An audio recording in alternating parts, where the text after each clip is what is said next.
Kryeministri Rama premton se familjet e prekura nga zjarri në pallat do marrin bonus qiraje, paralajmëron edhe ndërtuesit kujdes me cilësinë e materialeve. Shtrëngtojnë qirat e shtëpive në Tiranë, çmimet për një apartament 1+1 shkojnë deri 800 euro në zonat pranë qendrës, interese edhe për periferinë. Rritet numrit prekurve nga sëmundjet seksualisht të transmetueshme, mjekët apelojnë mos neglizhoni ekzaminimet, mund të ketë pasoja deri në fatalitet.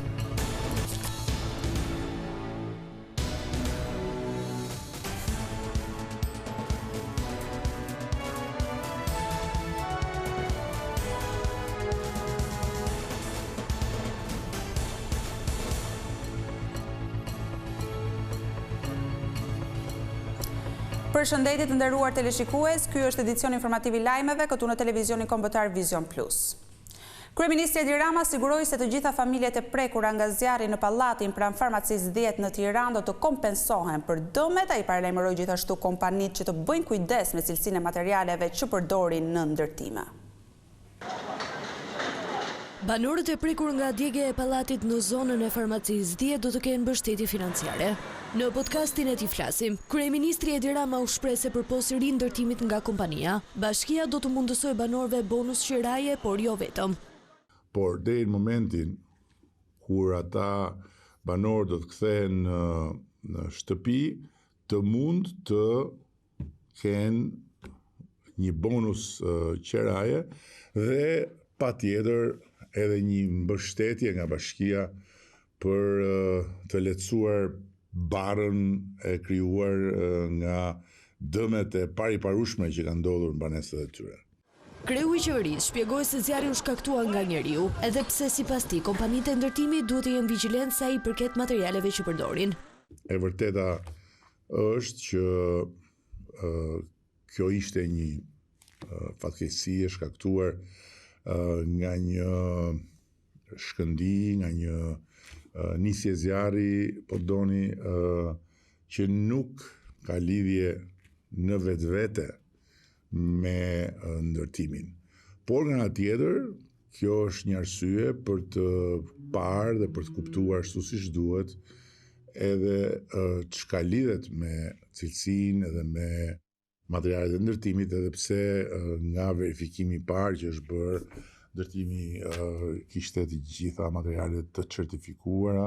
Rama dha dhe detaje nga takimet e tij në Rom dhe Barcelonë, ku konfirmoi se Spanja dhe Italia tashmë janë kthyer në vende mbështetëse ndaj Shqipërisë në procesin e integrimit. Sepse Italia ka qenë gjithmonë pranë Shqipërisë, të gjitha qeveritë italiane pa dallim kanë qenë të gatshme dhe gjithmonë të vëmendshme për ta mbështetur Shqipërinë dhe për ta ndihmuar Shqipërinë. Pas Romës pata një vizitë në Barcelonë, ndërkohë që marrëdhëniet shtetërore nuk kanë qenë asnjëherë më mirë se sa sot.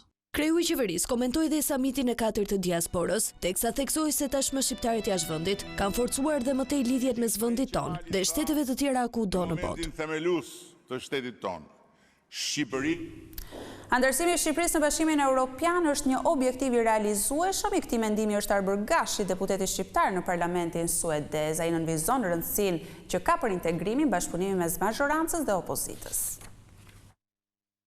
Stockholmi zyrtar mbështet Tiranën sa I përket procesit të integrimit. Në një intervistë për Vision Plus, deputeti me origjinë shqiptare në parlamentin suedez, Arber Gashi, theksoi se puna që po bën vendi ynë deri më tani do të sjellë frytet e saj. Suedia qëndron aleat të afërt me Shqipërinë dhe mbështetës e rrugtimit të saj dhe drejt Bashkimit Evropian. Unë jam I sigurt që Shqipëria do të bëhet pjesë e Bashkimit Evropian. Synimi është deri në 2030, nuk jam mund të vlerësoj a do të arritet në atë ditë, atë datë, por jam I sigurt që antarësimi është ka vjen, Shqipëria është ka bërë reforma në gjitha këto aspekte, por nikosisht duhet edhe puna të vazhdojë, mos të humbasim orientimin se ku duhet shkojmë. Për Gashin, I rëndësishëm në këtë proces mbetet dhe bashkëpunimi mes palëve politike. Ai I jep dhe raste se si mazhoranca e opozita janë bashkuar në parlamentin suedez. Normalisht që nuk është I hishme. Nga konvishtimin si politikan suedez, kur kemi sfida të mëdha, apo senohet sigurimi I shtetit, apo merri për shembull dhe antarësimin e NATO që kemi pasur në Suedi para vetëm disa vite, opozit bëhen bashkë. Edhe nuk e humbasin kur rrugtimin, sepse këto janë reforma, këto janë gjëra që gjasin për gjenerata, jo vetëm për kohë të shkurtë. Dhe prandaj kur politizohen këto gjëra nuk më vjen mirë, shpresoj të kemi ma unitet dhe edhe në politikë bërjen sa i përket rrugtimit të Bashkimit Evropian. Sa i përket procesit të integrimit në Bashkimin Evropian, vendi ynë tashmë ka hapur të gjithë grup kapitujt, ndërsa pritet drita jeshile nga vendet anëtare për hapjen e piketave të ndërmjetme. Kryetari i Partisë Demokratike, Sali Berisha, zhvilloi një takim me të rinj nga vende të ndryshme mbi aktualitetin politik në Shqipëri si dhe sfidat sa i përket procesit të antarësimit në BE. Berisha u shpreh se opozita do të luftojë korrupsionin që sipas tij ka përfshirë vendin prej vitesh. Gjatë takimit, kryetari i Partisë Demokratike përmendi edhe letrën e përbashkët të kryeministrit Rama dhe presidentit serb Aleksandar Vučić në mediat gjermane, duke cilësuar si një standard që Shqipëria nuk duhet ta synojë. Lideri i opozitës përsëriti gjatë takimit se ardhmja e Shqipërisë dhe Ballkanit është padyshim në Bashkimin Evropian.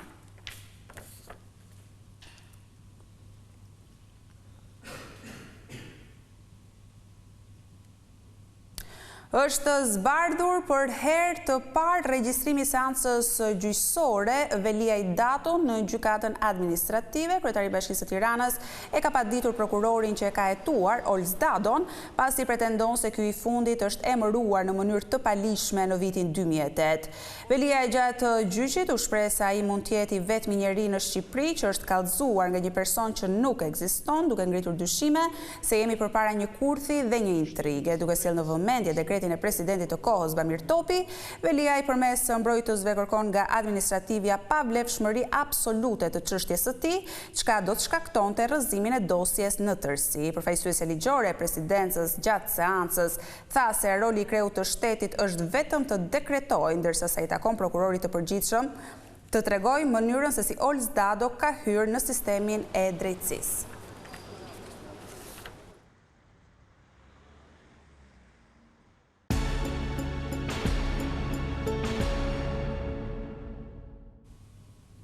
Qirat për apartamente në kryeqytet kanë shënuar sërish rritje në zonat pranë qendrës. Çmimet variojnë nga 500 në 800 euro për një apartament 1+1, por interesi është i lartë edhe për periferin ku ka më shumë ndërtime të reja. Gjatë muajit të kaluar, qirat janë rritur me 4%, duke u kthyer në një nga faktorët kryesorë që kanë ndikuar në rritjen e inflacionit, sipas të dhënave nga Instat. Megjithatë, sipas ekspertëve të pasurive të paluajtshme, kjo është një periudhë e favorshme për të marrë një banesë me qira. Tregu është plot për qira tani. Vjes tani qytetarët, një që është i zgjuar merr tani pronën për qira dhe negocion goxha në çmim, ka mundësi negocimi tani në çmim sepse ka ofertë. Do tregu tani ka ofertë qiraje. Dhe unë nuk mendoj që mund të ketë rritje. Të filloj pastaj nga maj dhe në vazhdim pastaj filloj dhe lëvizin, shtrejtohen më shumë qirat për dhe kulmin e arrin në shtator, tetor, nëntor. Sipas ekspertëve, zonat pranë qendrës kanë njohur një stabilizim të çmimeve, ndërsa interes në rritje po merr zona e Paskuqanit. Janë zonat që nuk kanë pasur shumë ndërtime kohë të fundit. Mund të hyjë Komuna e Parisit, në zonat afër qendrës, sepse ndërtimet deri diku janë stabilizuar, nuk ka më shumë ndërtime të reja apo prona të reja që futen në eficiencë. Pastaj prona do në zona që do ketë çmime më të mira, mendoj që do jetë zona e Paskuqanit, sa të fillojë të futet në eficiencë prona sepse ka goxha prona që po ndërtohen dhe akoma nuk janë hedhur në treg. Sipas agjendëve imobiliar, çmimet e qirave pranë qendrës për apartamentet të tipologjisë 1+1 variojnë nga 500 deri në 800 euro, ndërsa pritet që gjatë verës ato të rriten më tej, të ndikuara edhe nga fluksi turistëve në vend. Ndërkohë, në Elbasan, çmimet e apartamenteve në ndërtimet e reja kanë arritur deri në 1300 euro për metër katror. Për çiftet e reja, blerja e një banese duket mision i pamundur. Një familje elbasanase i duhen minimalisht 30 vite punë për të blerë një shtëpi. Trendi i rritjes së çmimeve vijon me ritme të larta duke shkuar nga 30% deri në 50%. Sipas agentit imobiliar Shpëtim Basha, në zonat qendrore të qytetit, çmimi për metër katror arrin deri në 1300 euro, duke e bërë gjithnjë më të vështirë blerjen për familjet me të ardhura mesatare dhe çiftet e reja. Kjo situatë sipas Bashës po penalizon kryesisht qytetarët që jetojnë me paga mujore, ndërsa të vetmit që arrin të përballojnë këto çmime janë emigrantët. Penalizimi është kryesisht ke njerëzit që janë me rrogë, që që presin të blejnë një apartament, çiftet e reja, familjet e reja të cilat divorcohen, ndanë, kanë problemet e tyre, janë familjet mëdhaja, edhe bankat nuk arrin që t'i financojnë dot me shumat që kërkohen. Këtu janë vetëm klientë që blejnë, janë emigrantë që vinë nga jashtë, kanë depozitat kursimit e tyre, kanë të ardhra më të larta, siguruar po jashtë shtetit. Ndërsa këtu kjo situatë është shumë e vështirë. Në mungesë të mundësisë për blerje, çiftet e reja po orientohen drejt banesave me qira, por edhe në këto të fundit çmimet kanë shënuar rritje të ndjeshme. Edhe qirat po janë të rritura. Edhe këto në varion në 20, 30 deri në 50% plus. Ka tregu është i vështirë. Specialistët e fushës e shohin me skepticizëm të ardhmen e tregut, duke paralajmëruar se trendi i rritjes së çmimeve pritet të vijojë. Çmimet e larta të naftës do të shkaktojnë një krizë të re çmimesh në Shqipëri, sipas guvernatorit Gent Seiko. Gjatë takimeve në Washington me përfaqësues të Fondit Monetar Ndërkombëtar dhe Bankës Botërore, Seiko deklaroi se Banka e Shqipërisë do të ndërhyjë me mekanizmin e politikës monetare për të rikthyer inflacionin në objektiv. Reagimi i politikës sonë monetare do të jetë i bazuar në të dhëna, i kalibruar me kujdes dhe duke pasur si objektiv të palëkundur ruajtjen e stabilitetit të çmimeve, tha Seiko. Nga ana tjetër, përfaqësuesit e FMN-s nënvizuan se përshkallëzimi i konflikteve po shkakton kosto të rënd, duke ndikuar veçanërisht stresat më të varfra. Ky grup, sipas FMN-s, duhet të mbështetet gjatë këtyre periudhave.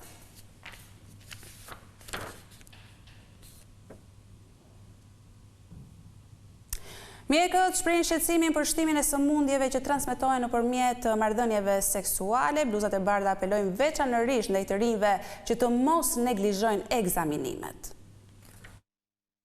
Sëmundjet seksualisht të transmetueshme po njohin rritje të ndjeshme vitet e fundit. Mjekët ginekolog thonë se faktorët si ndryrimi i shpeshtë i partnerëve, fillimi i hershëm i jetës seksuale dhe mungesa e mbrojtjes kanë ndikuar drejt për drejt në përhapjen e këtyre infeksioneve.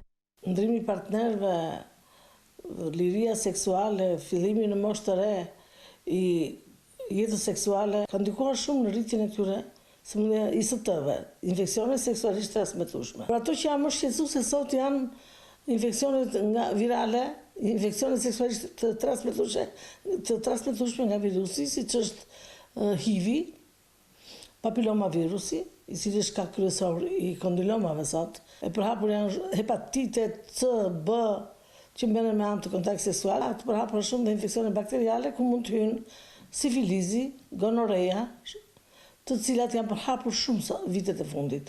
Sifilizi është një nga infeksionet seksualisht të transmetueshme në rritje, i cili nëse nuk zbulohet dhe trajtohet në kohë, mund të çojë deri në pasoja fatale. Ai mund të shkaktojë një sëmundje vdekje prurëse më vonë, me të pashërueshme, nëse nuk diagnostikohet në kohë. Bërja e një ekzaminimi tek mjeku ginekolog, prania e një ulçere, ose që nuk është e dhimbshme, por e fortë, e cila është e pranishme në organet genitale, ajo mund të zgjati 3 deri në 6 javë, pastaj të zhduket, të ri për 2 deri në 6 muaj, dhe se shfaqet ky quhet sifilizi primar, kur shfaqet ulçera. Mjeka ginekologe Afërdit Amana shpjegon se rastet paraqiten vonë, atëherë kur janë ekspozuar ndaj simptomave, ndërsa apelon për më shumë dërgjësi mbi rëndësinë e ekzaminimeve dhe testimeve të rregullta, veçanërisht për ata me më shumë se një partner seksual. Shumë pak vinë, burra, djemët, meshkujt vinë pak, tek mua. Femrat nuk vinë vetë, do me të thonë që të bëjnë një ekzaminim, jam e gishta. Vetëm kur shikojnë që ka një limfonodul linguinal, që kanë një dhimbje, kanë një ulcer, atëherë mund vinë, ose kur kanë dalin këto lythat vaginale. Bile mund të jetojnë me ato dhe 5-6 muaj dhe pastaj vinë. E para një duhet të jenë shumë të kujdesshëm për sa i përket marrëdhënieve seksuale. Përdorimi i rrugëve të ndryshme ka bërë që të përhapen shumë. Edhe pse rastet janë në rritje, sensibilizimi për këtë çështje delikate mbetet i ulët, ndërsa shumë persona të infektuar nuk janë të vetëdijshëm që janë bartës të ndonjë virusi. Aktualisht në vend infeksionet më të përhapura janë HPV, sifilis, por edhe HIV/AIDS. Një aksident i trefisht u shënua këtë të diel në autostradë Rogozhin-Lush. Një aksidenti ndodhi për shkak të një manovre të gabuar në parakalim, përpasoj një prej mjeteve u përplas me barierën anësore duke lënë të bllokuar brenda në makinë shoferin. Në ndihmë të 30 vjeçarit shkuan forcat zjarrfikse dhe kalimtarët, të cilët e nxorën jashtë në kohë. Ai ndodhet në spital nën kujdesin e mjekëve në gjendje të stabilizuar shëndetësore.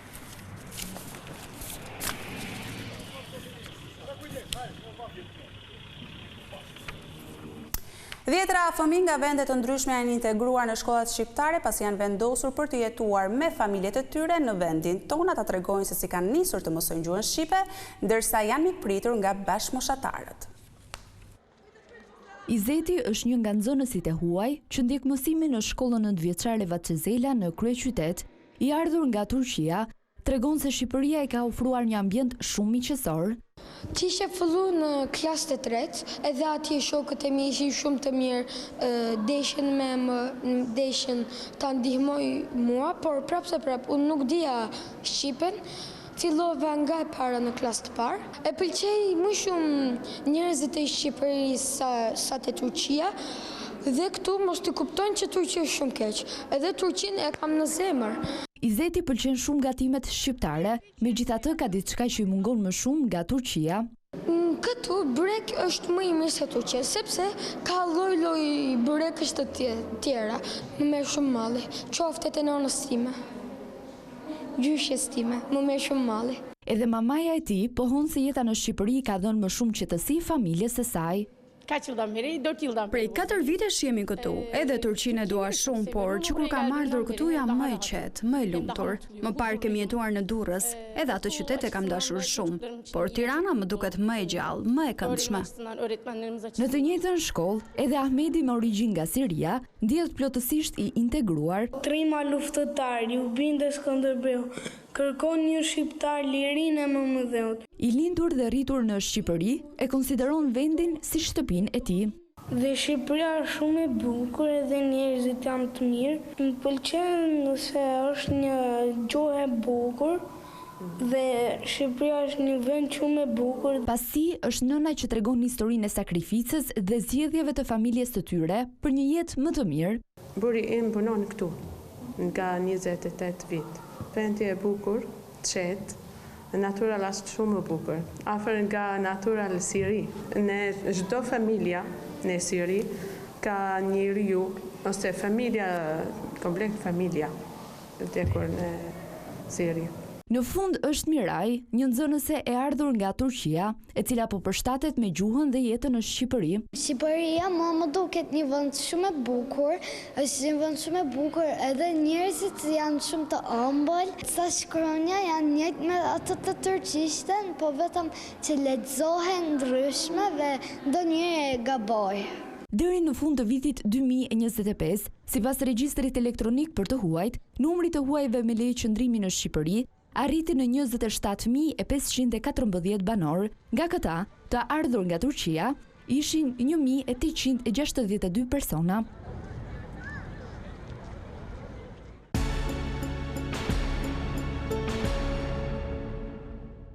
Policia e Kosovës ka ndërmarrë një operacion masiv duke vënë në shenjestër krimin financiar. Më shumë se 30 persona kanë përfunduar në pranga, ndërsa janë kapur e sekuestruar shumë aparash, por edhe armë zjarri.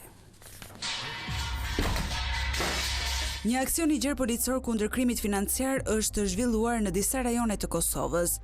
Policia në koordinim me prokurorinë themelore në Mitrovic ka kryer kontrolle në Mitrovic, Vushtri, Istok dhe Skënderaj, duke goditur skemat e fajdeve dhe aktivitetin e palishëm të Bixhozit. Gjatë operacionit janë arrestuar 34 persona të dyshuar, ndërsa janë kontrolluar rreth 50 objekte, përfshirë biznese dhe prona private. Autoritetet kanë sekuestruar rreth 170.000 euro, 5 automjete, armë zjarri si dhe pajisje të tjera që dyshohet se janë përdorur për veprimtari ilegale.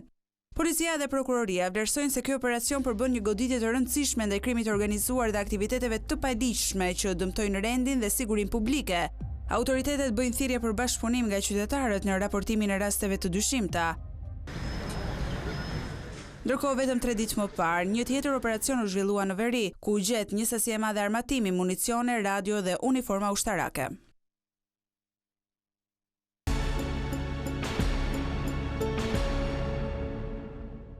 Publiku u Korçar shijoi një koncert me këngët e kompozitorit të njohur grek Mikis Theodorakis. Një element që e bëri edhe më të veçantë aktivitetin ishte interpretimi i vargjeve poetike. Në skenën e teatrit Andon Zako Çajupi në Korçë janë rikthyer këngët e kompozitorit të njohur grek Mikis Theodorakis.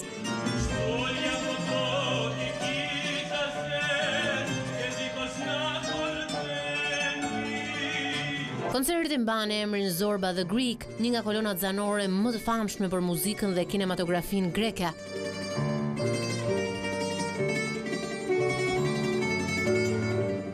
Artur Vera solli emocionet e këngëve Helenase, i shoqëruar në piano nga Etrita Ibrahimi. Unë do të thoshe që Korça është një ndër qytetet e vetme në Shqipëri e cila i mirëpret artistët në mënyrë të veçantë. Dhe jo vetëm i mirëpret, i do dhe i thërret. Në këtë rast Zamira ka qenë mrekullueshme që ka parë një vepër dhe direkt ka shfaqur mbështetjen e saj për ne. Jemi shumë mirënjohës.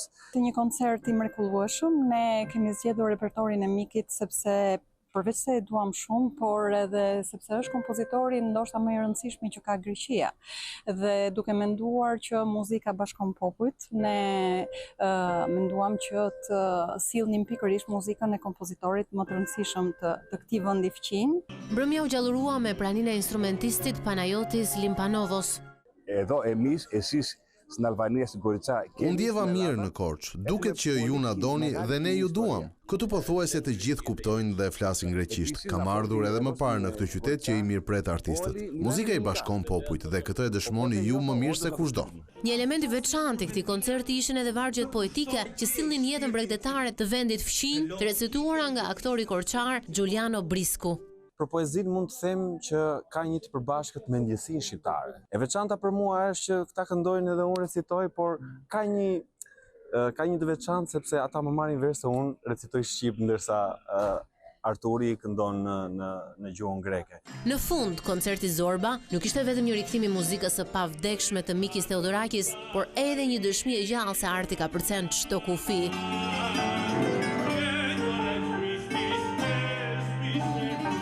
Stingujve, poezisë dhe emocioneve, Korça tregoi edhe një herë se mbetet një qytet që jo vetëm do artin, por edhe jeton atë. Fotograf nga të gjitha trojet shqiptare janë bërë bashkë në Lezhë në festivalin mbarkombëtar. Ata kanë fiksuar bukuritë e natyrës dhe objekte të rëndësishme të trashëgimisë kulturore. Lezhë është kthyer në një destinacion të rëndësishëm për artin e fotografisë, duke mirëpritur edicionin e radhës të festivalit mbarkombëtar të fotografisë. Gjatë 2 ditëve, 32 fotograf nga Shqipëria dhe 3 vat etnike shqiptare kanë evidentuar bukuritë natyrore dhe trashëgiminë e pasur kulturore të Lezhës. Unë jam përpjek të përcjell një pjesë të perëndimit të diellit, dielli që ndërthuret me disa degë të një pemë aty pranë, dhe ngrohtësia e perëndimit të diellit në këndvështrimin tim reflekton miqësinë e lezhjanëve. Mendoj se kjo gjë që është bërë sot në Lezhë dhe Shëngjin, mendoj se duhet qetë në gjithë qytetet tjera shqiptare, që të mund sa më shumë ta promovojmë vendin tonë, bukuritë tona natyrore, po ashtu edhe florën dhe faunën që e kemi shumë pasur. Drejtori i turizmit në Bashkinë e Lezhës vlerësoi rëndësinë e këtij aktiviteti, i cili po shndërrohet në një platformë bashkëpunimi dhe promovimi për artin e fotografisë në nivel mbarkombëtar. Ne si bashki kemi shumë interes promocionin e këtyre zonave, po edhe integrimin e aktivitetet, gjallërimin e tyre, po edhe turistave t'i ofrojmë ditë turistike. Aktivitetet të tilla jo vetëm që nxisin kreativitetin artistik, por kontribuojnë edhe në rritjen e interesit për turizmin dhe kulturën, duke kthyer Lezhën në një pikë referimi për fotografët dhe artdashësit. Kjo ishte gjithçka përgatitur edhe për këtë edicion informativ. Ju falenderoj për vëmendjen tuaj. Bashkë ndajemi këtu.